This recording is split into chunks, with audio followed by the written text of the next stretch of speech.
Sir ये है positivity की ताकत। कौन मरेगा कौन जिएगा ये किसी को नहीं पता सर। मेरे पिताजी मुझसे कहते थे शिक्षा का काम नौकर बनाना नहीं है, शिक्षा का काम है दिमाग को जिंदा करना।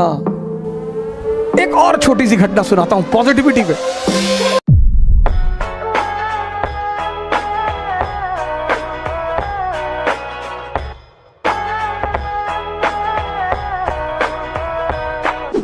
च्वांगसू बहुत बड़ा संत हुआ चाइना का। च्वांगसू चाइना छोटे छोटे राज्यों में बटा हुआ था उस वक्त। तो एक राज्य दूसरे राज्य पर, च्वांगसू जिस राज्य में था वो छोटा सा राज्य था, तो उसके बगल वाला जो बड़ा राज्य था, बड़ा ताकतवर राज्य था, जो इसके राज्य का मित्र था, उसने पता नहीं किसी बात पे नाराजगी हुई और उस ताकतवर राज्य ने च्वांगसू के राज्य पर हमला कर दिया।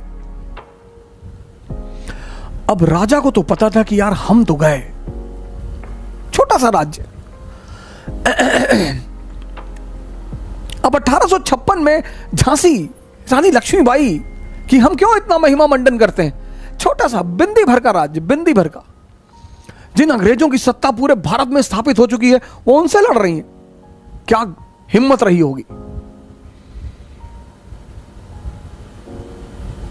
क्या निश्चित तौर पर वो महिला उतार रही होगी। 1856-57 जब भारत पर, पूरे भारत पर लगभग कर्जा, पूरा भारत पर कब्जा, पंजाब 1848, 1765 बंगाल, 1799 मैसूर, 1817 मराठा, 1843 सिंध, 1848 पंजाब, 1856 अवध, पूरे भारत पर कब्जा। और वो छोटी सी झांसी की रानी लड़ रही है। वो दम है सर। ऐसे ही कुछ मसला था। एक झांसी जैसा स्टेट और एक ईस्ट इंडिया कंपनी जैसे स्टेट ने च्वांगसू के राज्य पर हमला कर दिया। च्वांगसू का जो राज्य का वजीर था वो च्वांगसू से बड़ा प्रभावित रहता था, कभी कभी मिलने आता था कि सरकार, राजा महाराजा भी साधु संगत में कभी कभी बैठते हैं, थोड़ा सा आनंद लेते हैं। तो वजीर ने राजा से कहा कि यार यहां एक संत रहता है, मैं जब भी फंसता हूं ना मैं उससे राय लेता हूं और आज तक राय गड़बड़ नहीं हुई। राजा ने कहा ले लो, अब तो मरना वैसे भी है, ले लो। वजीर आया च्वांगसू के पास, कहा यार ऐसी ऐसी बात है, अगला राज्य तो सुनने को तैयार नहीं, लड़ाई तो होगी और हम मरेंगे। च्वांगसू एक मंदिर में रहता था, तो उसने राजा से कहा कि सुनो, इस मंदिर का जो देवता है वो मुझसे बात करता है, कल आना। और मुझसे वो रात में ही अकेले में बात करता है, कल आना, कल पूछ के बता दूंगा कि तुम्हारा क्या होगा ना। ठीक। दूसरे दिन वो वजीर आया मिलने, च्वांगसू ने कहा जाओ, विजय तुम्हारी ही होगी, और इस भगवान ने मुझसे आज तक जो जो कहा कभी कुछ टला नहीं, और अगर ये टल गया तो तुम मुझे सजाए मौत दे देना। राजा खड़ा, सेनापति खड़ा, वजीर खड़ा कि अच्छा भगवान ने कहा, बोले भगवान ने कहा। ये सब आ गए ताव में, इन्होंने पड़ोसी राज्य पर हमला कर दिया, हरा दिया। सर ये होती पॉजिटिविटी की ताकत।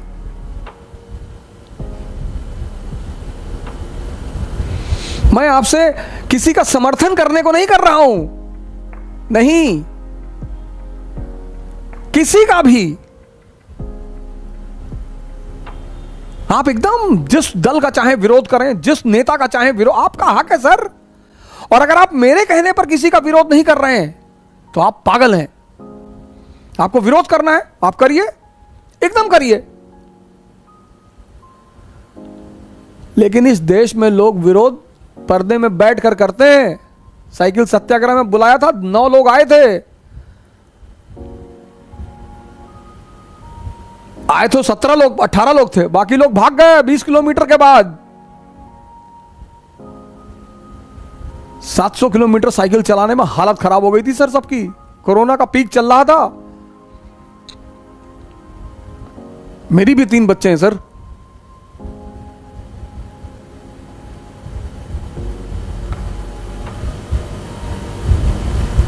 मेरे भी 3 बच्चे हैं सर। यही बात सरदाना जी ने हमसे कही थी कि हम बड़े खुश हुए इस बात को देखकर कि कोई टीचर 700 किलोमीटर साइकिल चला रहा है, धूप में, ह्यूमिडिटी में। खैर सर, पॉजिटिविटी में ताकत है। तो राजा जब जीत कर लौट रहा था तो राजा ने अपने वजीर से कहा कि चलो यार चौंगसू को थैंक यू तो बोल दें, कुछ तोहफा तो दे दें। उस वजीर ने कहा हाँ हाँ बिल्कुल यार, चलते हैं। गया ये सब गए मिलने के लिए, वजीर, सेनापति, राजा सब गए मिलने। बुलाया चौंगसू को कि सरकार हम जीत गए। हाँ, बोले जीत गए तो हमें क्यों बताने आए हो, जाओ यहां से। अरे बोले नहीं सरकार, आपको धन्यवाद कहने आए। बोले हमें काहे का धन्यवाद कहने आए हो, लड़े तुम, मेहनत तुमने की, हमें क्यों धन्यवाद कहने आए हो। अरे बोले आपको धन्यवाद कह दें, इस मंदिर के भगवान को धन्यवाद कह दें। बोले मंदिर में कोई भगवान नहीं है, ये तो मेरी आदत है, मैं उसका नाम लेकर कह देता हूं। वो तो तुम जीत गए, तुम्हारी किस्मत। सर ये है पॉजिटिविटी की ताकत।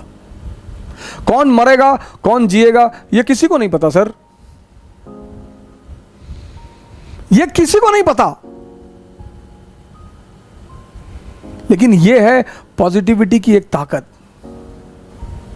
एक और छोटी सी घटना सुनाता हूं पॉजिटिविटी पे। सर मुझे कोई मतलब नहीं है सर, मुझे जो करना है मैं करूंगा सर। मुझे ना तो किसी की आलोचना से डर लगता है, ना मुझे किसी की गाली से डर लगता है। डर लगता ही नहीं सर। मैं तो एक छोटे से डाकखाने के बाबू का बेटा हूं sir, lower middle class family. हम 2 कमरे के मकान में रहते थे सर, डाकखाना कॉलोनी, गोंडा। भगवान ने सर पे हाथ रख दिया सर, चीजें समझ में आने लगी। हम कोई राजा घर में थोड़ी पैदा हुए सर कि हम कंटेसा पे चलते थे, कि हम ऐसा करते। नहीं नहीं सर, मेरे पिताजी मुझसे कहते थे शिक्षा का काम नौकर बनाना नहीं है, शिक्षा का काम है दिमाग को जिंदा करना, कनेक्टिविटी सिखाना, सोचना सिखाना।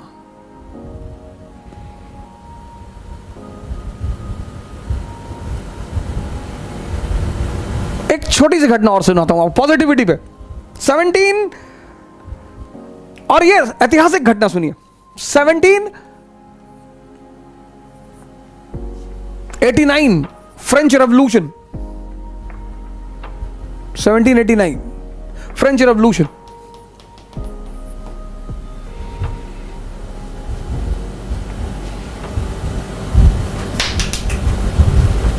जबरदस्त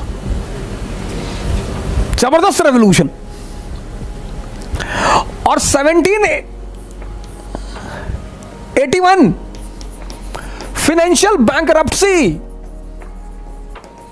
फाइनेंशियल बैंकरप्सी। सर चेक करिएगा fact. 1799 French revolution, 1781 financial bankruptcy France.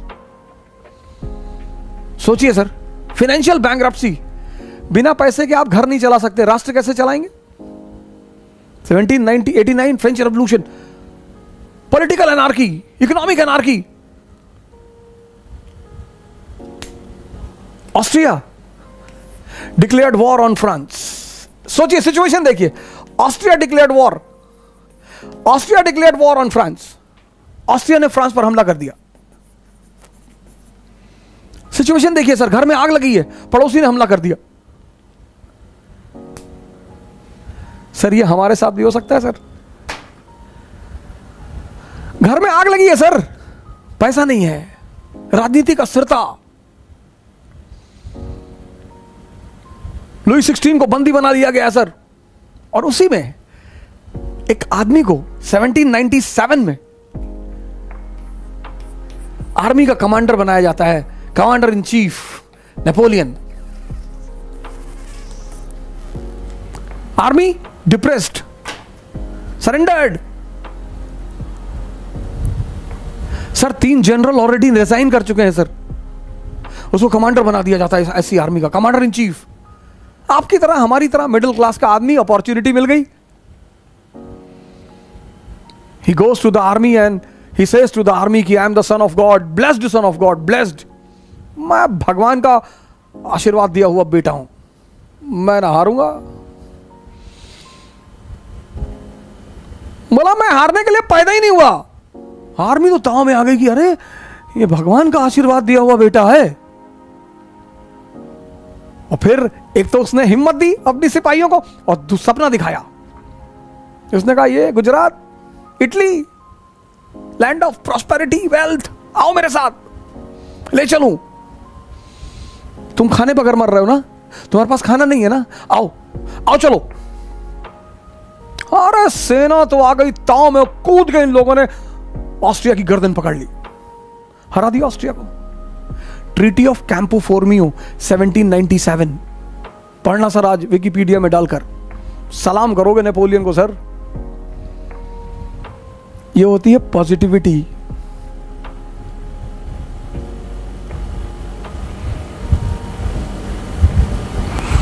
Election में वोट देने जाओगे तो हमसे पूछ के जाओगे, इसको देना होगा देना। अभी उस पर भी आ रहा हूं, इलेक्शन पे भी, आज इलेक्शन पे भी चर्चा करूंगा। ये होती है सर पॉजिटिविटी। ये देखो चेक करना सर। तुम कहते हो पॉजिटिविटी फैलाने से क्या होगा। जापान का एक समुराई था, तीसरी घटना सुना रहा हूं सर आपको। जापान का एक समुराई था यमगाता, बड़ा फेमस समुराई।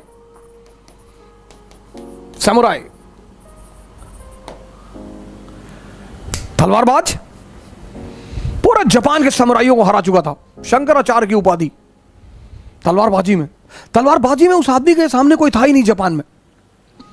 एक साल उसने पूरे जापान में मुकाबला किया, सबको हराया यमगाता। एक साल बाद घर लौट कर आया, पता चला कि उसकी बीवी का अफेयर उसके नौकर से हो गया।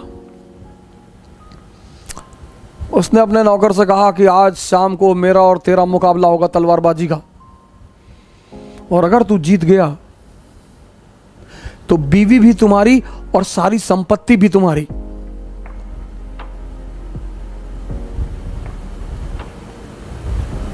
अरे उस नौकर ने कहा कि मालिक ऐसे ही मार डालिए, आप पूरे जापान के समुराई हैं, हम लड़ेंगे आपसे। मतलब सचिन तेंदुलकर से एक रिक्शा वाला ये कहते कि हम तुमको बॉलिंग करेंगे, और वो भी ऐसे। शोएब अख्तर को हॉन्ट करता था वो आदमी, शेन वॉर्न को हॉन्ट करता था वो आदमी। उसने कहा नहीं ऐसे नहीं, कल शाम को तलवारबाजी होगी, स्टेडियम में मिलना। अरे बोले मालिक, बोला कुछ नहीं, सुनना ही नहीं, कल शाम को तलवारबाजी होगी, वहां अगर तुम मुझे हरा ले गए तो सारी संपत्ति तुम्हारी, बीवी तुम्हारी। जापान बुद्धिस्टों का देश है, बुद्धिस्ट संतों का। नौकर निकला, कोई सामने बुद्धिस्ट संत उसको टकरा गया। उसने कहा महाराज कल मरने जा रहा हूं। बोला कैसे? क्योंकि मौत तो किसी को पता नहीं होती, तुम्हें कैसे पता है? कहा सरकार। तो फिर उसने सारी कहानी सुनाई। कहा सरकार ऐसी ऐसी बात है, और कल तो ये मुझे मार डालेगा। तो उस बुद्धिस्ट संत ने कहा कि तुम चाहो तो बच सकते हो। कहा कैसे सरकार? कहा कल का इंतजार क्यों कर रहे हो, आज तलवार उठा लो और जाके अभी बस अभी जाके जितनी गाली दे सकते हो दो, निकल बाहर। यमगाता इसको इस संत से बात करते हुए देख रहा था। देखना कहानी का, यमगाता देख रहा था। और ये गया बाजार में, इसने तलवार खरीदी और लौट के आया, दरवाजे पे खड़ा कि निकल। यमगाता को लगा कि यार इस बंदे की औकात नहीं मेरे सामने बोलने की, वो मुझे निकल कह रहा है, गाली दे रहा है।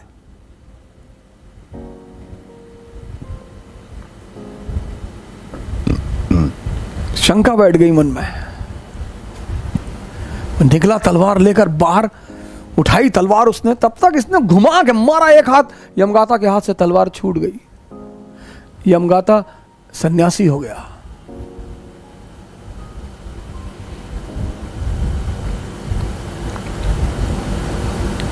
डॉक्टर्स कभी किसी को कहते नहीं है कि तुम मरने जा रहे हो, कहते हैं अब दुआ करिए, कभी किसी डॉक्टर को आपने किसी से सुना नहीं होगा, क्योंकि मिरेकल जो है सर, परमात्मा, भगवान, अल्लाह, गॉड, ये समय है सर एक दूसरे की हिम्मत को बांधने का सर, एक दूसरे को बचाने का सर। अगर मुझे गाली देकर तुम्हारी सरकार बदल जाती हो तो तुम दे लो, तो हमको 2-4 हजार दे लो। अगर मुझे गाली देकर तुम्हारे कष्ट दूर हो जाते हैं, मैं खड़ा हो जाता हूं, 10 मिनट दे लो, पर शर्त यह है कि तुम्हारे कष्ट दूर हो जाए।